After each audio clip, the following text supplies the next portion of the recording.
Electromagnetism. So we are going to discuss electromagnetism. Before this we have discussed electricity separately, this part separately, and magnetism we have studied in class 9 separately. Now why this two things together, electromagnetism combined together? So we'll try to find out. Before that we'll look into the history a bit.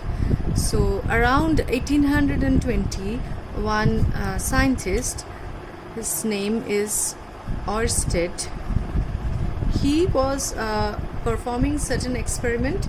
He was having a simple battery and a key and some resistance wires connected here, and he was having a compass needle with him. So what he found that whenever the key is closed, the compass needle was resting in any direction. Now when key was open, when the key was open, the no current was flowing through the circuit and compass needle was resting in any direction. But when he closed the key, when the current flows through it, compass needle was actually resting in a particular direction. Okay, when he changed the direction of the current by changing the polarity of the battery, the compass needle was resting in the just opposite direction. So he was just trying to find out the correlation, what is going on. So from this experiment, all these things started, that whenever there is electricity and magnetism, they are not separate things. They are bound together. If one is present, the other is there. From the other magnetism, we can generate electricity. So from there began a new era. Electromagnetism actually defined the modern world. Wherever you look at, in your home or outside, wherever we are using electricity, it's from this simple experiment that electricity and magnetism are together. So if we can generate magnetism from electricity, we can generate electricity from magnetism somehow. So this is a very important chapter that you should learn slowly and try to grasp the content, the concept clearly. So this was the first experiment, and he put forward his famous rule, that is snow rule. When this current flows from south to north, kept over the compass needle will show deflection towards the west. So south to north current flowing, kept over the compass needle deflecting towards the west. This is the snow rule. Okay. Now what we are going to study in this chapter. So the overview of this chapter is divided into 3 parts. First one that we are going to study here is current is there, I is there, current is flowing. Suppose a long wire or circular wire or any other shape current is flowing, and magnetism is generated due to the current. Third part of this chapter, there was no current with us. Here current was with us, magnetism is generated. Here current is not with us, only magnetism is there with us. With this magnetism, we'll vary the magnetism and we'll get electricity from it. So first part, current was there, magnetism was not there, we generated it, or by itself is generated, magnetism itself is generated. Here magnetism was there, as we vary the magnetism we can generate electricity. So this is the third part.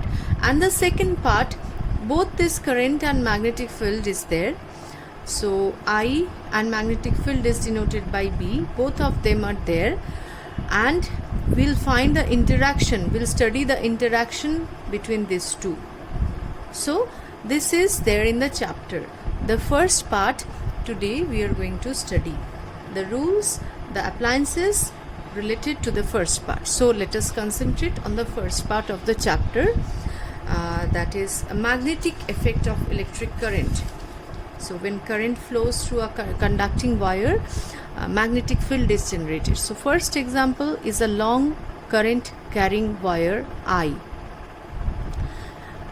So as the current is flowing, magnetic field will be generated. What will be the magnetic field is denoted by B, and on top of it a vector sign, arrow, because magnetic field is a vector quantity. It is having both magnitude and direction. For a long current carrying wire, the field lines are like this, concentric circles.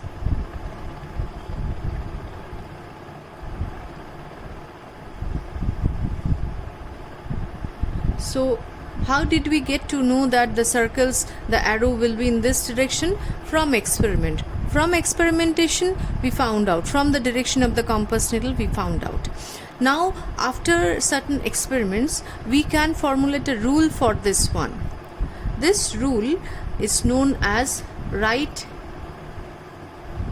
hand thumb rule. So what is this rule? When a long current carrying wire is placed, just assume this is the direction of this blue side is the direction of the current.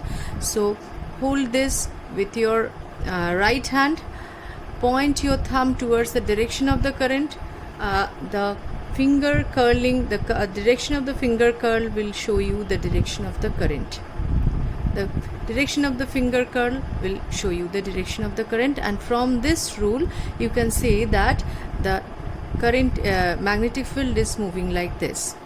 And one thing let me tell you, magnetic field when it is going inside, suppose for this, in this case current is going in this direction, in this side magnetic field is going inside the board of the plane of the board, and in this side is coming out. So when it is going inside the plane of the board, it's shown with a cross, and when it is coming out, it's moving like this. It's moving like this. It's going inside the and moving like this. So when it is coming out like this, it's shown with a dot. Dot means it's coming out and perpendicular. Cross means it's going inward and perpendicular. So right hand thumb rule is used. So when, just tell me, when a current is flowing in the downward direction, what will happen? We'll curl our finger like this. In this side the field will go inward, so we'll put a cross here, and we can draw the diagram here. So it's going like this, arrow in this direction, and in this side it's coming out, this side going in and this side coming out. So it's shown with a dot and cross, so the direction will be reversed. So this is the right hand thumb rule for a long current carrying wire. Now magnetic field is denoted by this B. Now one more thing in this part here, we need to find out the field at this point P. What are the factors on which the magnetic field at this point depend upon?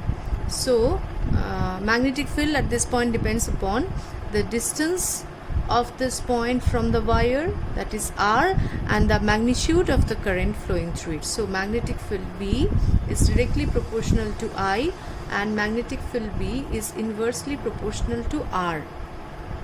And we have a formula which we learn in the class 12 by using a law. I'm just writing the name of the law, Biot-Savart law. By using this law, we can find out the magnetic field as B if it is a infinite long current carrying wire, and if we are trying to find out the magnetic field anywhere from the middle of this wire. B is equal to mu 0 is a constant, mu 0 I by 2 pi r, where mu 0 is a constant. It's called permeability, and this naught is for free space. So all these things are something extra you don't need for the ICSE exam, just to memorize. Magnetic field is directly proportional to I, and magnetic field is inversely proportional to R, and this is the formula. So that's all for the long current carrying wire. We have not discussed a small current carrying wire, and we have not discussed what will be the field at the end of the wire if it is finite.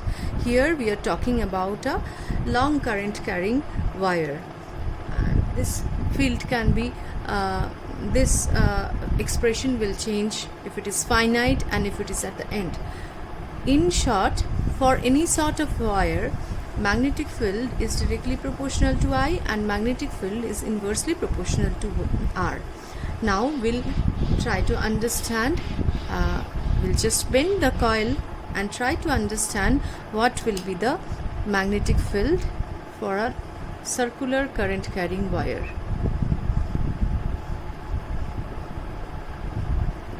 So here is a circular current carrying wire, and as the battery plus polarity is this side, so current is flowing, you can see it's flowing in clockwise direction. So here also we'll apply right hand thumb rule. So applying right hand thumb rule, you hold the wire here, curl your finger like this, hold the wire in between and curl the finger. So field at this side will be going inside and field at that side will be coming outside. This is your wire, this wire is here, and we are curling the finger like this. So this side we are going inside and this side we are coming outside. Okay, now this side field is cross and this side field is dot. Again for this wire, this side, if we apply right hand thumb rule, this side is going inward, cross, and this is dot. And if you draw the lines of force, it will be like this.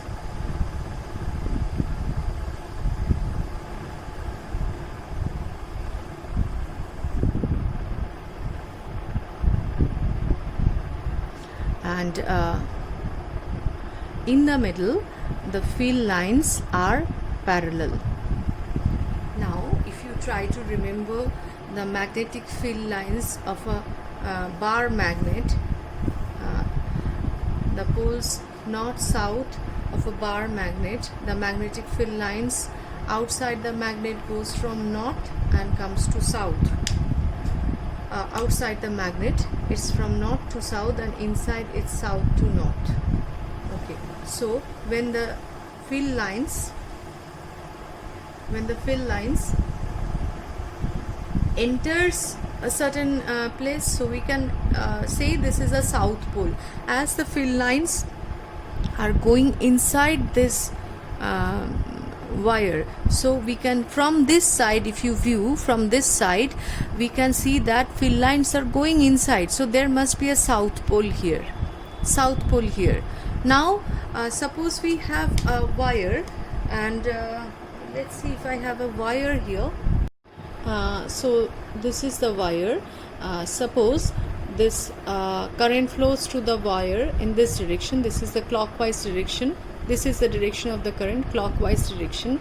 As you can see, this side, this points the direction of the current. So this is from this side. Now as you view from the other side and move it, you see it moving in the counterclockwise direction. So one side, the of the wire, you see the current is moving in clockwise direction, and this side the magnetic field lines are going inside, and from the other side what you can see, that magnetic field lines are coming outside, going outside. So from this side it's south pole. As you can see, this at the south pole the magnetic field lines goes inside. So as the lines are going inside, so this is the south pole, and if you view from the other side, the field lines are coming, and other side the current is flowing in the other side, means from that side, if you view that side of the wire, suppose someone is standing at that side, he will see the current is moving in the counterclockwise direction, and he will see the magnetic field lines are coming out of the coil. So that side is the north pole. So now one more thing it suggests, that that proves that magnetic monopole does not exist. Whenever there is a south pole, there is a north pole on the other side. So we'll try to formulate a rule here. and this is your work. One more work I'm giving, and after that let me write down the rule here. So if I change the polarity of this battery, so if I just connect it here and change the polarity of the battery, then current will start moving in this direction and this direction. In this case, if you apply the right hand thumb rule here, so what you can see, magnetic field lines here, dot here, cross and cross, just the opposite. So field lines will come outside. If it is moving in the counterclockwise, we can see that the field lines are coming outside at the center, and here the field lines will look like this. Circular field lines will look like this. These are the field lines of a circular current carrying wire. Now there are two rules here. First rule, just to make the things easier, we draw the current carrying wire like this. So it's moving. This is the current moving in the counterclockwise direction, and you can clearly see this is N. So if it is counterclockwise direction, north pole is generated, and if it is like, if I draw it like a S, so you can clearly see that current is moving in clockwise direction, so south pole is generated. This is called clock rule. Okay, and this is one thing for board examination. The lines of force due to a circular current carrying wire must be practiced. This clock rule must be memorized, and for this circular current carrying wire, magnetic field lines at the center is directly proportional to current. Magnetic field lines is directly proportional, magnetic field strength actually is inversely proportional to the radius of the wire, and magnetic field lines is directly proportional to the number of turns. Here we have taken a single turn. If there are n number of turns, it will be proportional to this. So the general expression here is, at the center the field lines is mu 0 I by 2r. This thing we'll learn later on in the higher classes. So just to memorize that, magnetic field inverse directly proportional to I and inversely proportional to R here.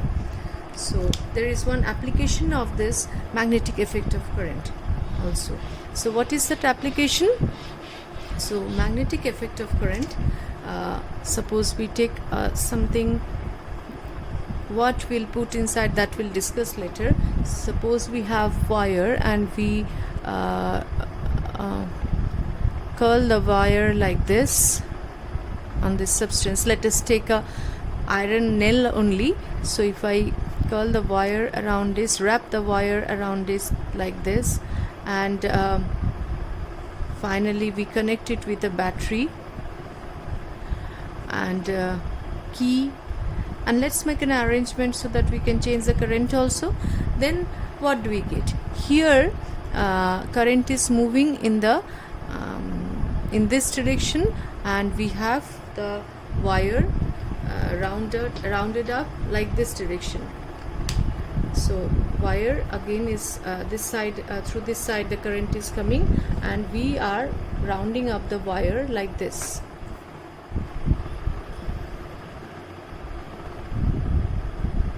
This current is going like this. Now if you look from this side, what is the direction of the current? Current is going in this direction, that is clockwise direction. So which pole will be generated? Clockwise means south pole. So once decided, this is the clockwise, the current is going through this coil in clockwise direction, so this is the south pole, there will be a north pole generated here.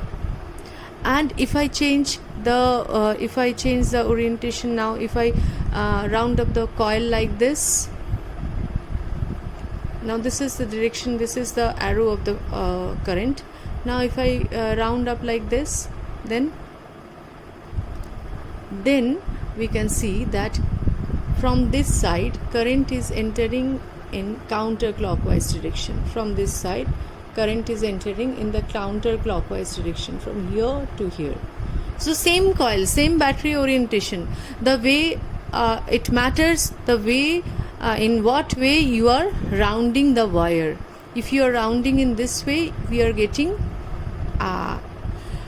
north pole here, as the current is entering in counterclockwise direction, and south pole here. And if you are rounding the same coil in this direction, we are getting, like this one, we are getting south pole here and north pole here. So what will be the direction of the magnetic field lines? Because this is the south pole, magnetic field lines will enter here, and this is the north pole, it will go out. So these are the magnetic field lines, and this this is the south pole, this is the north pole, and this thing now has turned into a temporary magnet, and this magnet is called electromagnet.